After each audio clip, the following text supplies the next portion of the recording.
नमस्कार अनि हार्दिक स्वागत छ बहसमा यहाँहरू सबै आदरणीय दर्शकहरूलाई म महेन्द्र भट्टराईका तर्फबाट। दर्शकहरू, नेपाली जनताले लामो समयदेखि विकास र समृद्धिको सपना देखे।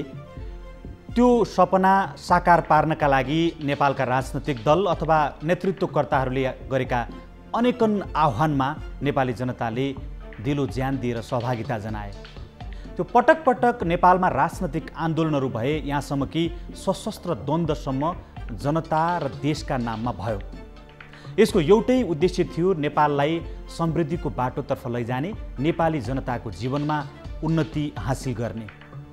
तर जनताले जनताको बलबाट अन्तिम समयमा प्राप्त भएको सङ्घीय लोकतान्त्रिक गणतन्त्र, जो सम्पूर्ण रूपबाट जनताको अधिकार सम्पन्न व्यवस्था हो भनेर भनिएको छ, तर आज पनि जनताका दुःख त्यस्तै छन् र जीवन धान्नका लागि नेपाली जनता आज पनि लड्को लागेर मध्यपूर्व र विश्वका विभिन्न देशमा आफ्नो श्रम बेच्न बाध्य छन्। र यहाँ भने राजनैतिक दलका नेताहरू आफ्नो सत्ता स्वार्थका लागि किचलो गरिरहेका छन्।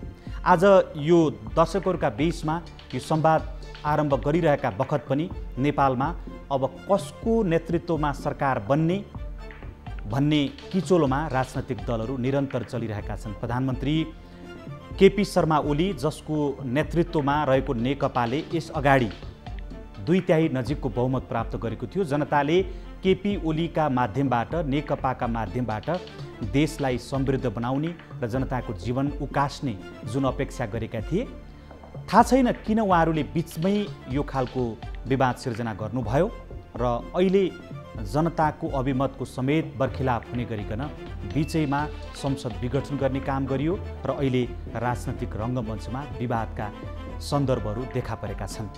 र यो देशले कहिले निकास पाउने, जनताले कहिले समृद्धिको यात्रा तय गर्ने, अरू राष्ट्रले जसरी दिन दोगुना रात चौगुनाको दरले विकास गरिरहेका छन्, हामीले देखेको त्यो सपना कि साँच्चीकै सधैँका लागि सपना मात्रै हुने हो, यो सन्दर्भको सेरोफेरोमा समीक्षात्मक बहस आजको कार्यक्रममा गर्नेछु। यसका लागि मैले यस्तो पात्रलाई निम्त्याएको छु जो पूर्व मन्त्री हुनुहुन्छ, केशर बहादुर बिष्ट, र नेपालमा एउटा स्वच्छ छविको राजनीतिज्ञका रूपमा पनि उहाँलाई नेपाली जनताले चिन्ने बुझ्ने गरेका छन्।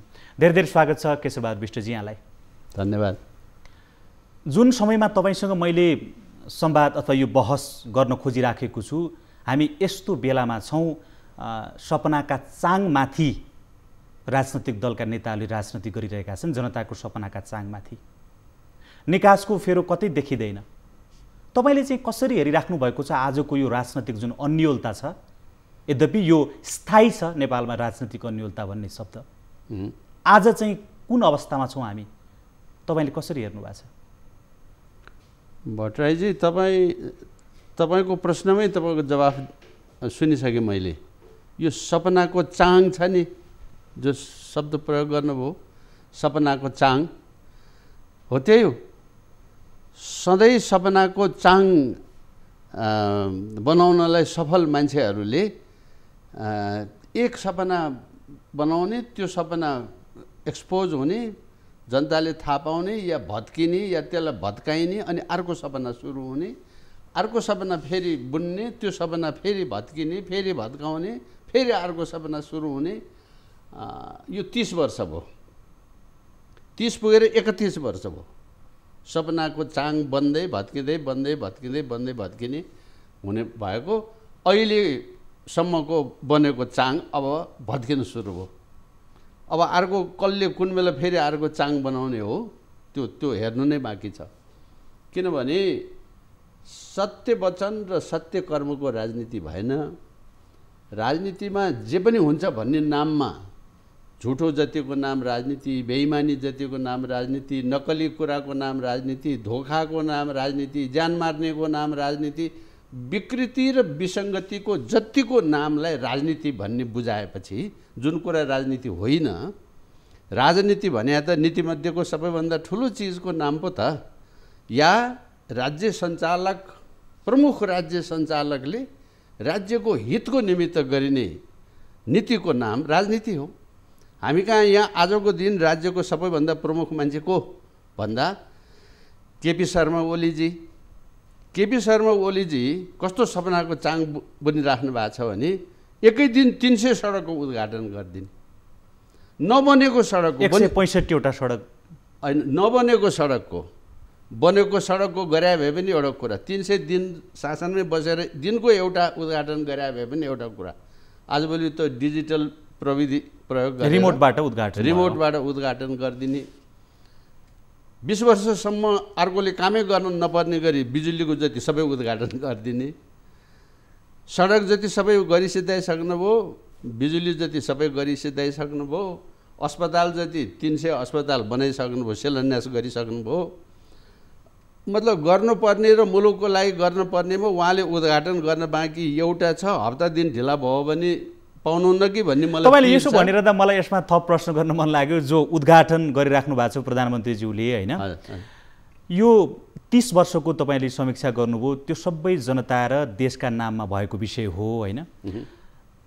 उहाँले त उद्घाटन गर्नुभयो, तर यो 30 वर्षको अन्तरकालमा तपाईँको चाहिँ के भने बनेका संरचनाहरू भत्काउने पनि जनताकै नाममा भयो नि, तपाईँलाई थाहा छ नि। भयो त्यो पनि भयो, त्यो पनि सत्य कुरा हो।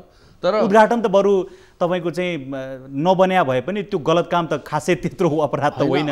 तर बनेका संरचना भत्काउने संरचना मात्रै होइन, मान्छेको जीवन समेत समाप्त पार्ने काम पनि यो बिचमा भयो। त्यो पनि भयो। 17,000 मान्छेको ज्यान गयो, लाखौँ लाख मान्छे घरबार विहीन भए, 96वटा ब्याङ्क लुटियो, तपाईँको पैसा लुटियो, मेरो पैसा लुटियो, उहाँको, हामी संसारको लुटियो। मलाई चिन्ता छैन राजनीतिकै नाममा। तपाईँलाई चिन्ता छ, तपाईँलाई मेरो 96वटा लुटिएको ब्याङ्क मध्येमा मैले पनि फलान ठाउँमा कमाएर 2-4 हजार हालेको थिएँ। कति लाख हाल्नु भएको छ कि करोड हाल्नु भएको छ मलाई थाहा छैन। तपाईँ ब्याङ्कमा काम गर्नु होला। नेपालमा नलुटिएको कुनै ब्याङ्क छ? यो राजनीतिले नलुटेको, त्यो ठगेर लुट्या कुरा गरे होइन। मैले ठाडै ताल्चा फोरेर यो सेफ फोडेर लुटेको पैसाको कुरा गरेँ। 96वटा लुटिएको छ, त्यसभित्र तपाईँको पैसा पनि छ। तपाईँलाई चिन्ता छैन नि? लाखौँ लाख शिक्षकले महिनाको 4 दिनको तलब, शनिबार काम नगरेर दिनको तैँले तलब खाने त्यहीमा मास्टर भनेर त्यो मास्टरले 4 दिनको तलब माओवादीलाई बुझाएको होइन। ऊ लुटिएको छ नि, त्यो मास्टरले कहिले चिन्ता गरेर सुन्नु भएको छ? मेरो 4 दिनको तलब खायो यो बेइमानले भनेर कुनै मास्टर रोएको मैले अहिलेसम्म देखाएको छैन। किसानको ठाडो बाली लुटेकोमा त्यो किसान बौलाको मैले देखाएको छैन। अर्थात् त्यो सपनाको संसारमा उसले पनि त्यहाँ एउटा झिनो कता न कता आश गरेछ। यो जुन भ्रमजालमा चाहिँ हाल्ने काम जो छ नि, तपाईँले, मैले त अझ यसरी भन्ने गरेको थिएँ, अहिले यो मेलम्चीको यत्रो कथा भइरहेको छैन। उहाँहरूले काम गरेर सिद्धाउनु भयो, धन्यवाद छ।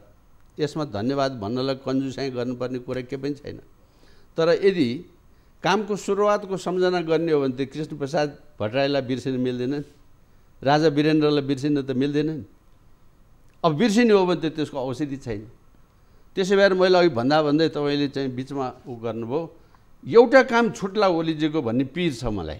त्यो चाहिँ के? कृपया तपाईँको मार्फतबाट चाहिँ उहाँ जाओस्, त्यो यो धरहराको उद्घाटन, यो अहिले जो धरहरा बनाइरहनु भएको छ होइन, तपाईँले सुन्नु भएको छैन? नयाँ वर्षको उपहार धरहरा जनतालाई भनेर भनिसक्नु भएको छ। मुखले भनेर भएन नि उद्घाटन। त्यो उहाँले डिजिटलमा अथवा रिबन काटिदिए हुन्थ्यो भन्ने लाग्छ मलाई, किनभने उहाँलाई हतार छ। तर बन्न पनि तीव्र रूपमा बनिराखेको छ। त्यो त खोइ रातभरि काम गरिरहेछ नि, राम्रै छ। देशमा पानी खुवाउने कुरामा, देशको चाहिँ यो स्वास्थ्यको यत्रो महामारी छ, त्यसको सम्वर्धन र संरक्षणका कुरामा स्कुल बिग्रेर बसि नसक्नु छ विद्यार्थीहरूको, त्यसको उसमा रातभरि काम गरे भए त राम्रै हुन्थ्यो। तर रातभरि काम चाहिँ नि त्यो नभ्याइएला भनेर धरहराको काम भइरहेछ, त्यो पनि राम्रै छ। प्रारम्भमा हामीले जुन जनताको सपनामाथि तुषारापात गर्ने काम राजनीतिले गरिरहेको छ भनेर जुन कार्यक्रमको आरम्भ मैले गरेका थिएँ, राजनीतिका अहिलेका तपाईँको चाहिँ के भने कार्यान्वयन निकायमा बस्ने मान्छेहरू राजनीतिलाई चाहिँ सञ्चालन गरिरहेका आजका मुख्य खेलाडीहरूले त्यो पनि होइन। अब सुन्नुहोस् न, मैले के हाम्रो समाजले यो जुन उनीहरूका नाममा, जनताको नाममा गरिएको भनिएको जुन राजनीति छ, जो खेलवाड छ, त्यसको ज्ञात भइसक्यो नि, पर्दाफास भइसक्यो नि, यो सबै झुट हो, यो सिवाय आफ्ना लागि भइराखेको छ। आफ्ना नजिकका मान्छेहरूको लागि भइराखेको छ। जनता र देश त खालि सार्वजनिक खपतका लागि बोलिने भाषण गरिने भाषण बाहेक केही होइन भन्ने कुरा जनताले बुझिसकेका छन् नि, होइन? तर पनि हाम्रो समाज कति सहनशील भएको यो त उदाहरणीय रहेछ है। दुईटा कुरा, एउटा सहनशील पनि भएको, अज्ञानी पनि, जे भन्दा पनि मानिराखेको छ। नै यो राजनीति भन्ने शब्दको प्रयोग हामी बढी गरिरहेका छौँ नि, त्यो राजनीति नै होइन क्या। त्यो नभएको कुराको शब्दको प्रयोग अलिक कम गरौँ भन्ने मेरो अनुरोध चाहिँ तपाईँलाई। त्यो त झुट नीति हो, त्यो त लुट नीति हो, त्यो त फटा नीति हो, त्यो जाल नीति हो, त्यो कहाँ राजनीति हो? अर्थात् तपाईँले चुनावमा लेख्नुभयो एउटा कुरा, मैले जितेँ भने म मुलुकवासीलाई तपाईँहरूलाई यस्तो दिन्छु भनेर, यो गर्छु भनेर, शिक्षामा यसो गर्छु, बाटोमा यसो गर्छु, कृषिमा यस्तो गर्छु, उद्योगमा यसो गर्छु, जे हो। त्यो उद्योगमा त्यो गर्नलाई नेपालभरिका उद्योगीहरू पार्टीको सदस्य भएपछि मात्रै हुने, नभए नहुने। अहिले हुँदा यसको नाङ्गो पराकाष्ठा रूप उसले आमन्त्रण गर्नु र जानेले जानु चाहिँ नि देशका उद्योगपति भन्ने जति पार्टी प्रवेशमा व्यस्त छन्। उसलाई उद्योग चलाउनुको अर्थ छैन। पार्टी प्रवेशमा व्यस्त छन् किनभने पृष्ठभूमिमा उसले देशलाई तिर्नुपर्ने कुरा थुप्रै छ। त्यो जेल गरेर खाएको छ, झेल गरेर खाएको छ, लुटेर खाएको छ, फटाइ गरेको छ, त्यो खाएको होइन, मैले खुवाएको पनि छ। तपाईँहरू म मिलेर खाएको छ। अब मैले तपाईँ नभइदिने हो भने देशैलाई छाकेर ट्वाके बनाउने। तपाईँ सधैँ आफ्नो तरिकाले, म आफ्नो तरिकाले गरी खान सक्छु, मलाई के मतलब भन्ने ताकत र हैसियत तपाईँको छैन। आज खानुभयो, भोलि खान पाउँछु कि पाउँदैन भन्ने चिन्ता तपाईँको मनमा नभए तपाईँ त्यो पार्टी छान्नुहुन्न। त्यो तपाईँलाई त्यो नियन्त्रणभित्र राख्नुको निमित्त जरुरी छ भोकै राख्नु। त्यसकारण कम्युनिजममा जनता समृद्ध हुँदैन, कम्युनिजममा जनता भोकै हुन्छ र भोकै पार्छ त्यसले।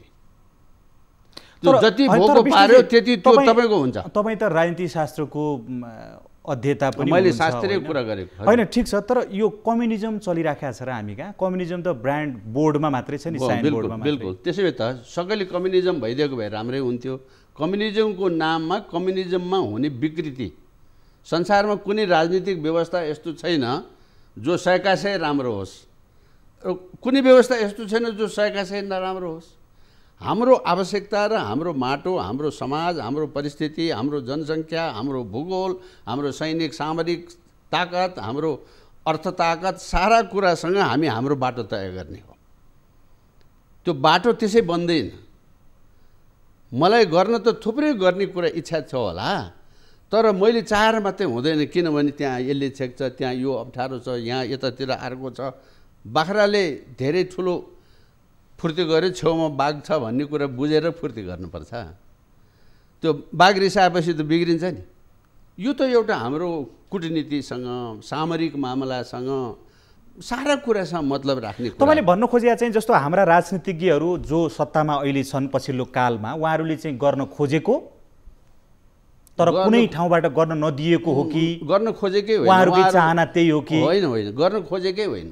उहाँहरू गर्ने क्षमताको मान्छे नै होइन। गर्ने एउटा, हुने एउटा, गर्छु भनेको एउटा, भएको एउटा। देखिरहेको छैन अर्कोले मैले पाले मेरो टट्टु हो यो भनिराखेको छ छिमेकीले। यसलाई मैले 10 वर्ष पालेँ, बेकार खर्च गरेछु भन्छ छिमेकी एउटाले, छिमेकीका ठुलै मान्छेले, मैले नाम नलिकन भनेको। देशको सेनापतिलाई त्यो सेनापति त हामीले बनाइदिया हो नि भन्छ अर्कोले। ए भाइ, तपाईँको सेनापति अर्कोले बनाइदिएको छ, तपाईँको प्रधानमन्त्री अर्कोले बनाइदिएको छ, अनि एक प्रधानमन्त्रीले अर्को प्रधानमन्त्रीलाई यो त 30 वर्षदेखि तीको गद्दार हो भन्छ। फेरि आफै हिजो सँगै बसेको प्रधानमन्त्रीले आफै साथी प्रधानमन्त्रीलाई यो त 30 वर्षदेखि उहाँको गद्दार हो भन्छ। एकअर्काको पोल खोला भइरहेछ। एकअर्काको पोल खोला खोलाइको नाङ्गो स्थिति कतिसम्म भयो भने यसकी छोरीलाई मेयर बनाउँदाखेरि यसले भोट झेल गरेर जित्यो भन्छ बालवाला प्रधानमन्त्री। यो झेल गरेर जित्या भए प्रधानमन्त्री के हेरेर बस्या हो? अरूले भने भए, अरूले दोष लागेको भए एउटा कुरा, बालवाला प्रधानमन्त्री स्वयंले पूर्व प्रधानमन्त्री साथी प्रधानमन्त्रीलाई के भन्छ भने यसकी छोरीले भोट च्यातेर जित्या हो भन्छ। अहिले जे चलिराखेको छ त्यसमा अलिकति तपाईँसँग कुरा गरौँ। जस्तो यो नेकपा भन्ने पार्टी पहिला माओवादी र एमाले थिए, अस्तिको सर्वोच्च अदालतको फैसलाले फेरि आफ्नो आफ्नो तपाईँको झोली तुम्बा बोकेर आफ्नो आफ्नो बाटो लाग्ने परिस्थिति बनाइदिएको छ। यद्यपि केही यताउता बाँडिएकै छन्, होइन? उनीहरू किन मिले, फेरि किन फुट्ने परिस्थिति बन्यो? किनभने सर्वोच्चको फैसला आउनुभन्दा पहिल्यै उहाँहरूका बिचमा दरार सिर्जना भइसकेको थियो नि, होइन? किन मिले, किन फुटे? अब यो फेरि यो अब हामी अहिले कुइँदा यस्तो भइसक्यो कि कुहिएको आलु प्रयोग गर्दाखेरि यति चाहिँ काटेर फाड्लौँ, यति चाहिँ काम लाग्छ कि भन्ने हुन्छ नि कहिलेकाहीँ भान्सामा, यो त कुहिया भाग जति झिकेर फालिदिउँ भनेर। यो यस्तो भएन, यो छेउदेखि पुछारै कुहियाको कुरा हो। मैले यसो भन्दाखेरि खोइ मलाई म अदालतको नियम थाहा नभए मान्छे भएको हुनाले मात्रै हो। तपाईँ यो पृथ्वी लोकमा कुनै न्याय प्रणालीमा म दावाका साथ भन्छु, कुनै न्यायाधीशले कुनै अर्को पार्टीलाई त यहाँ जा, यहाँ नजा, यहाँ गइस् भने खबरदार, त्यतातिर चाहिँ जाने पाइने, यतातिर नगए हुन्न भन्न पाइन्छ? कस्तो न्यायालय हो? राजनीति गर्ने तपाईँको काम, निर्देशन गर्ने तपाईँको काम। तपाईँ ठिक बाटोमा हिँड्नु भयो कि भएन मात्रै हो तपाईँले भन्ने। संविधानको यदि तपाईँ व्याख्याकार हो भने, शक्तिको सन्तुलनको सिद्धान्तमा यदि हुनुहुन्छ भने, एक्जिक्युटिभ, लेजिस्लेटिभ र जुडिसियरी भनेर जो हामी भन्छौँ, न्याय व्यवस्था, कार्य व्यवस्था र न्याय यो संसद व्यवस्था, त्यसको सन्तुलन नै यदि यो प्रजातन्त्र हो भने, बेलायतको प्रजातन्त्रलाई जननी प्रजातन्त्र मानेर त्यसको सन्तुलनको व्यवस्था हो आजको नेपाल पनि भने, अदालतले कानुन सम्मत, संविधान सम्मत भयो कि भएन भन्ने हो। रामबहादुर तपाईँ श्यामबहादुर कहाँ जानुहोस्, श्यामबहादुर तपाईँले गरेका काम यो हुँदैन, त्यसलाई मान्यतै छैन, हरिबहादुर तपाईँ उता जानु पाउनु, यस्तो हो भन्ने कस्तो न्यायालय हो? किनभने म फेरि त्यसैमा आउँदैछु, देशमा देशवासी बाँकी रहेन। अब न्यायालय पार्टीको, स्कुल कलेज पार्टीको, स्कुल कलेजमा पढाउने शिक्षक प्राध्यापक पार्टीको, अस्पताल पार्टीको, डाक्टर पार्टीको, बिरामी पार्टीको, विद्यार्थी पार्टीको, कर्मचारी पार्टीको, पुलिस पार्टीको। यहाँ देशमा नेपाली नागरिक को चाहिँ आमाको नजन्मेको छोरा छोरी बुढीदेखि मान्छे पार्टीको भयो। सत्यानाश भएको प्रमुख कारण यसो भएर हो। अब हुँदा हुँदा अदालतले पनि तँ यो पार्टीमा जा, यो पार्टीमा नजा, यो पार्टी हुन्छ, यो पार्टी हुन्न, पुरानैमा जा, नयाँमा नजा, के भने? हामी यो सन्दर्भ फेरि जोड्नेछौँ। दर्शकहरू, वरिष्ठ राजनीतिज्ञ केशरबहादुर विष्टसँग खास गरी पछिल्लो राजनैतिक अवस्था र यसबाट देशलाई पार पाउने उपायहरू के छन्, यसको समीक्षात्मक बहस गरिरहेका छौँ। सन्दर्भ फेरि जोड्नेछौँ, बेला भएको छ छोटो विश्रामको।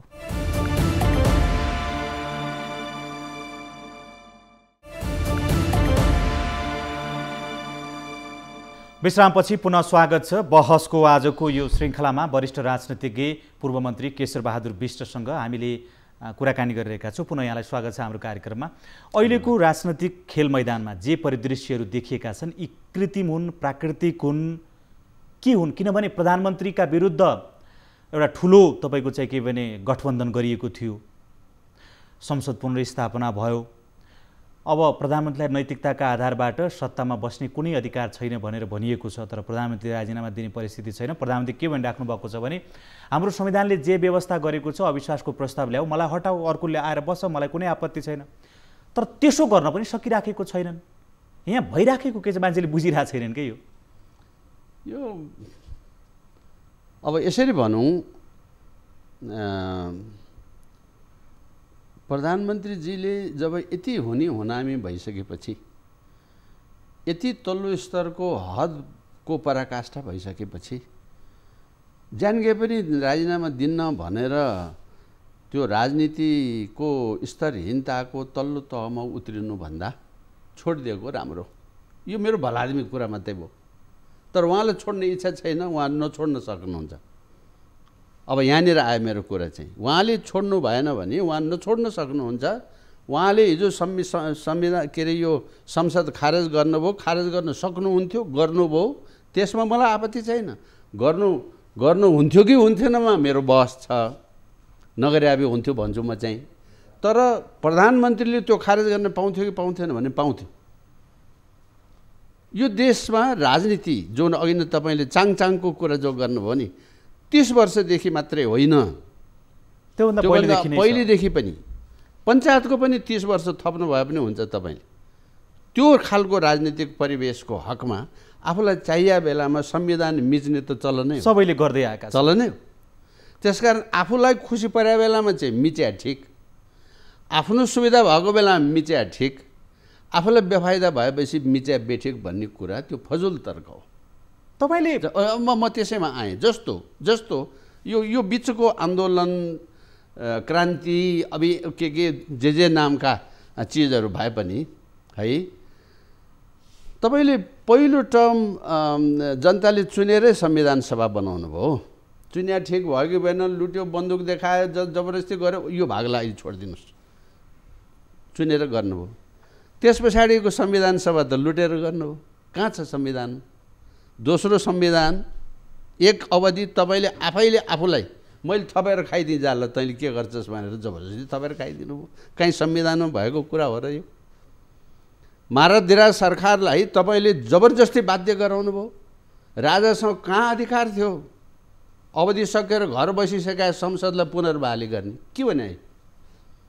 तपाईँ गिरिजाबाबुलाई चाहियो, उहाँले जबरजस्ती 56 सालको संसदको कुरा गर्दै हुनुहुन्छ। जुन मैले इतिहास भनेको कहाँ संविधानमा लेखेको थियो भने आफ्नो अनुकूलतामा सबै निर्णय हुन्छन्। आफ्नो अनुकूलतामा आफ्नो जनताको, अब जनताले गरे भनेर जुन जनता थियो नि, अब देखो जनताकै नाममा हो। अहिले यसमा जोड्नु खोजेको के भने जस्तो प्रधानमन्त्रीले आफ्नो एजेन्डा पारित नभएपछि सर्वोच्चले त्यसलाई फर्काइदिएपछि नैतिकताका आधारबाट राजीनामा दिनु पर्थ्यो भनेर तपाईँले भन्नुभयो, भलादिमी कुरा भनेर भन्नुभयो।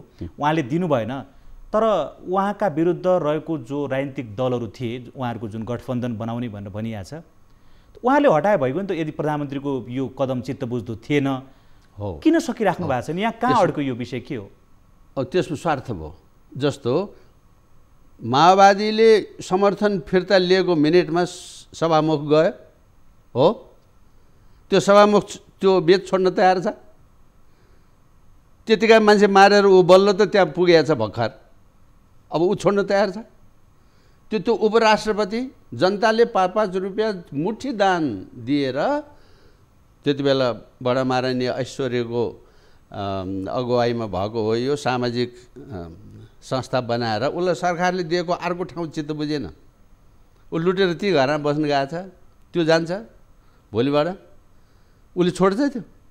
त्यति मात्रै होइन, उसको छोरा त नेपालको सबभन्दा ठुलो व्यापारको गुन्डा छ, डन छ, उसलाई रात दिन कता कता लगानी गरिरहेको छ, त्यो कामै सकिएको छैन, ठेक्काको अवधि मिलेको छैन, फाइल सदर भएको छैन, त्यो त्यसबाट आउनुपर्ने कति छ अहिले छोड्छ।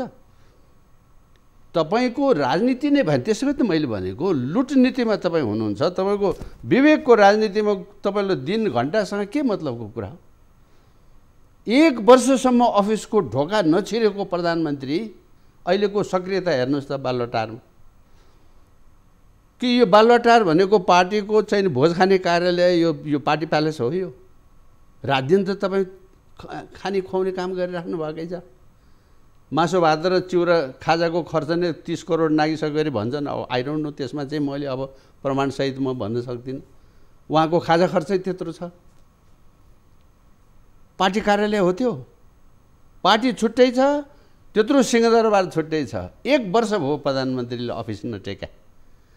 तर आजको दिन म फेरि तपाईँको अघिको प्रश्नमा भन्छु, प्रधानमन्त्रीले अब यो संसद भङ्ग गर्नुपर्छ। फेरि उहाँ यो संसद भङ्ग गर्नु भने अर्ली चुनाव अघि चुनाव डिक्लेयर गर्नुपर्छ।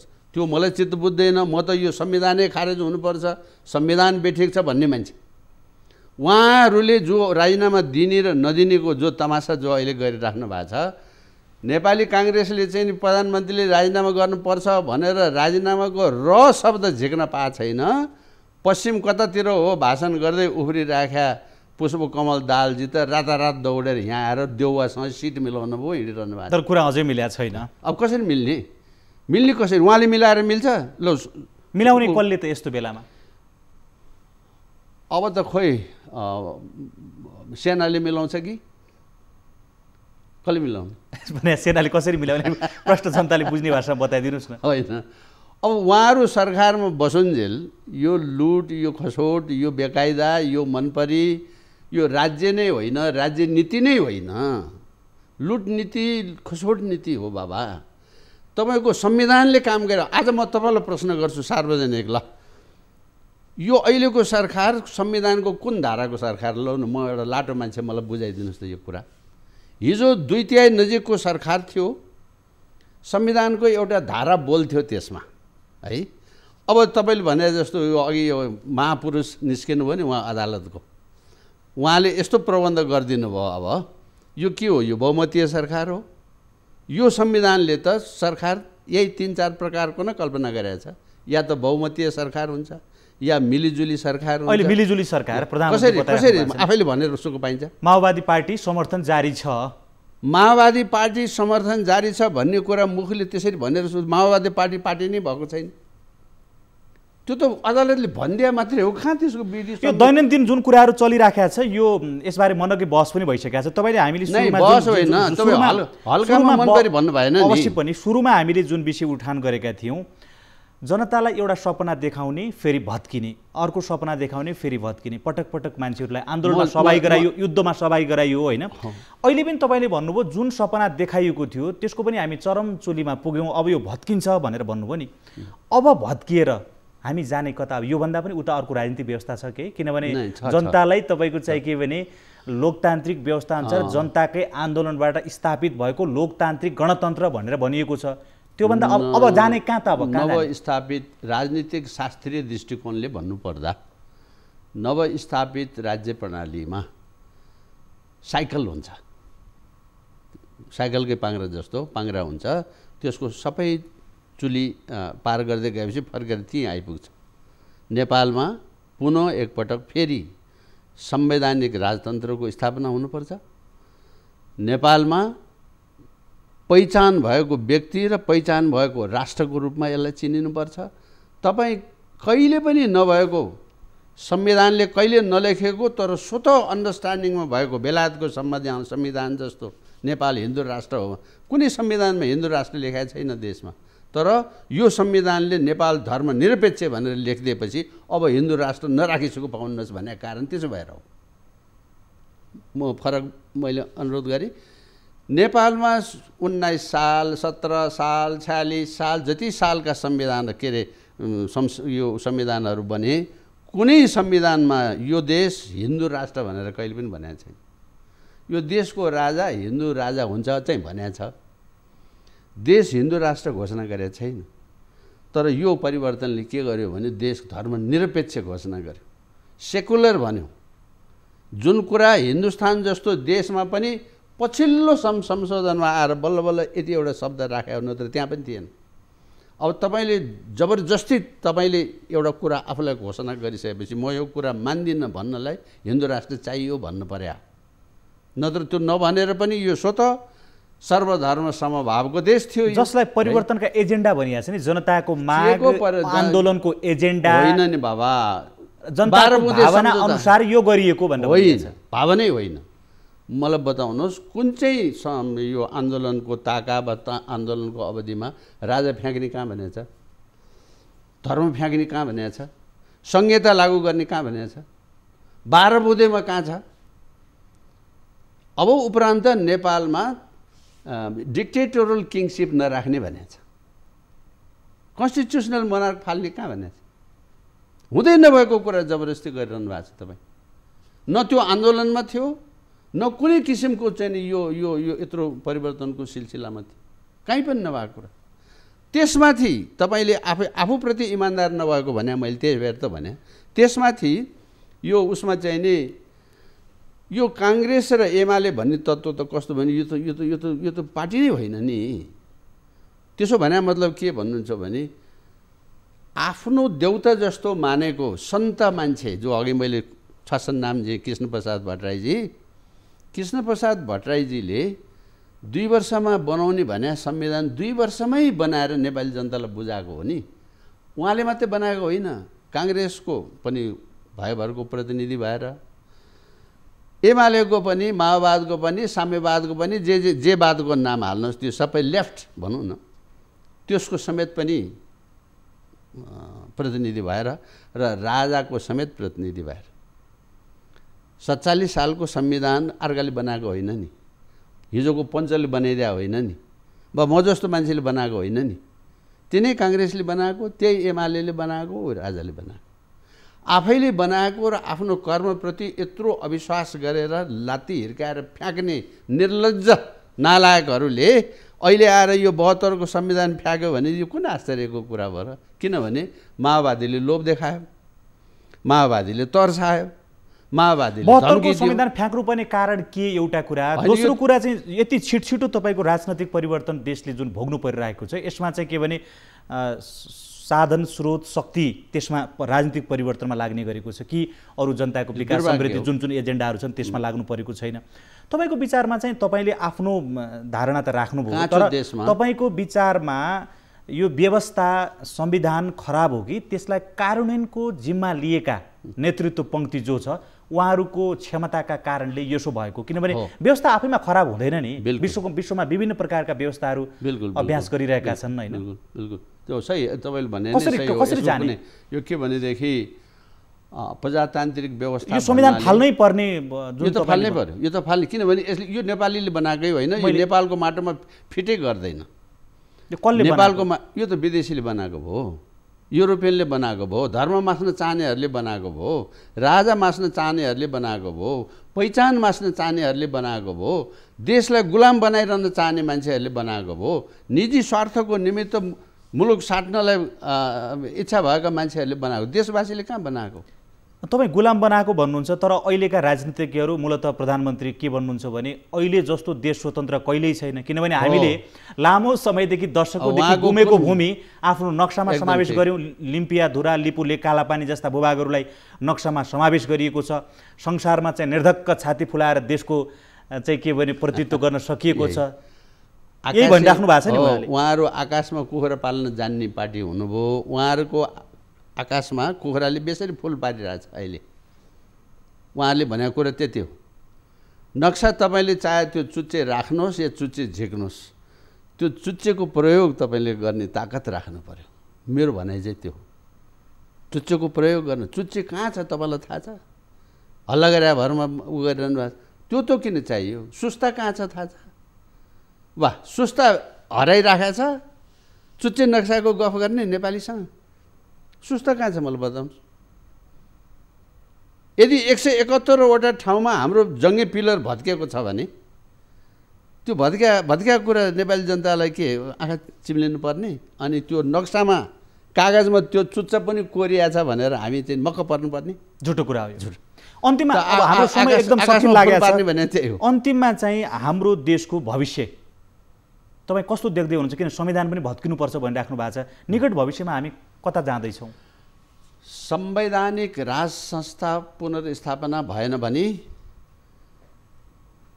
सनातन पहिचान सहितको पहिचान मुलुकको बनेन भने पछाडि परेको क्षेत्रलाई हेर्नुपर्छ, पछाडि परेको वर्गलाई हेर्नुपर्छ, इतिहासको क्रममा उत्पीडनमा परेका महिला दलितलाई विशेष हेर्नुपर्छ। तर संहिता खारेज भएन भने देश रहँदैन। त्यो मान्यता र त्यो मूल्यको मान्छे म भएको हुनाले त्यसका निमित्त पहिले संविधान फेर्नुपर्छ।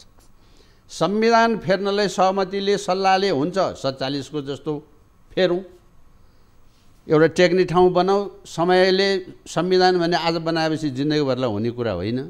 समयअनुसारको आवश्यकता अनुसारको फेरबदल, त्यसमा सुधार, त्यसमा संशोधन हुनैपर्छ। त्यस्तो हुँदैन भने च्यात्नुपर्छ। यसको उपाय चाहिँ यो कुरा 10 वर्षमा च्यातेर के अराजकतातर्फ लैजाने होइन, होइन। च्यातेर त उही फेरि मैले भने नि, जग चाहिँ नि त्यही 47बाट सुरु गर्नुपर्छ, 23बाट सुरु गर्नुपर्छ। नमिलाएको कुरा मिलाउँदै लानुपर्छ। निषेधको राजनीति गर्न पाइँदैन। 3 दलीय, 4 दलीय, 7 दलीय, 9 दलीय, जे दलीय भने पनि 18 वर्षसम्म स्थानीय तहको चुनाव नगरी 3 दलीय, 7 दलीयको नाममा भागभण्डा गरेर खाने बानी लगाएको हुनाले आज तल्लो तहदेखि सबै देशको बजेट बाँडी खाने मात्रै भएको छ। तपाईँ विकासको चाहिँ नि कुरा गरिरहनु भएको छ, बाँकी केही पनि छैन। जहाज पनि चलाइसक्नुभयो, रेल पनि चलाइसक्नुभयो, बाटो सहित सबै बनाइसक्नुभयो, अस्पताल सबै गरिसक्नुभयो, स्कुल सबै थोक, त्यो अर्कोको निमित्त कामै बाँकी छैन। उहाँले त्यस्तो महान काम गरिसक्नुभयो। त्यही हो, हामी त्यही भनेर पत्याउने। हस् विष्टजी, यहाँले महत्त्वपूर्ण समय दिनुभयो, विचार राखिदिनु भयो, यहाँलाई धेरै धेरै धन्यवाद। तपाईँको चाहिँ नि यस्तो लोकप्रिय सञ्चार माध्यमको तर्फबाट विश्वभरिका नेपाली, देशभरिका नेपाली दाजुभाइका सामुन्यमा आफ्नो मनमा लागेको कुरा राख्ने मौका पाएँ। तपाईँलाई धेरै धन्यवाद। साधारण दर्शकहरू, वरिष्ठ राजनीतिज्ञ पूर्व मन्त्री केशरबहादुर विष्टसँग आजको बहसमा केन्द्रित भएर हामीले पछिल्लो राजनैतिक घटनाक्रम र यसका विविध आयामहरूका बारेमा छलफल गऱ्यौँ। अर्को श्रृङ्खलामा नयाँ विषय र पात्रहरूका साथ हाम्रो भेट फेरि हुनेछ। आज हामी सबैलाई बिदा दिनुहोस्। नमस्ते।